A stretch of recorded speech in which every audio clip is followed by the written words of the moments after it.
നമസ്കാരം. സാരംഗ് മലയാള ദേശത്തിൻ്റെ നൊമ്പര ഓർമ്മയായി മാറുകയാണ്. ഫുട്ബോളിനെ പ്രണയിച്ച പഠനത്തിൽ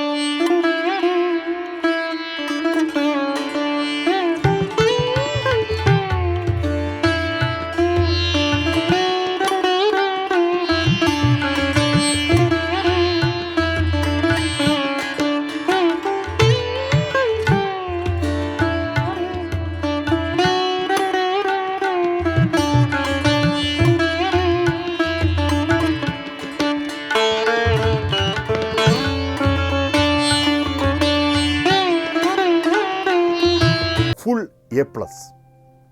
ആ സന്തോഷ വാർത്ത കേൾക്കുവാൻ പക്ഷേ സാരംഗ് ജീവനോടെ ഉണ്ടായിരുന്നില്ല എന്നത് ഏവരുടെയും ഹൃദയ നൊമ്പരമായി മാറി. അവയവദാനത്തിലൂടെ 6 പേർക്ക് പുതുജീവൻ നൽകി അവൻ അമരത്വം നേടി മടങ്ങിയിരിക്കുന്നു. ഫുട്ബോളിനെ പ്രണയിച്ച, നന്നായി പഠിച്ച് ഉന്നതിയിലെത്തണമെന്ന് സ്വപ്നം കണ്ട കേരളത്തിലെ കുട്ടികൾക്ക് ഊർജവും പ്രേരണയുമായി മാറിയ ജീവിത സന്ദേശമായ സാരംഗിന് സമുദ്രാവിഷൻ്റെ ഹൃദയ പുഷ്പങ്ങൾ.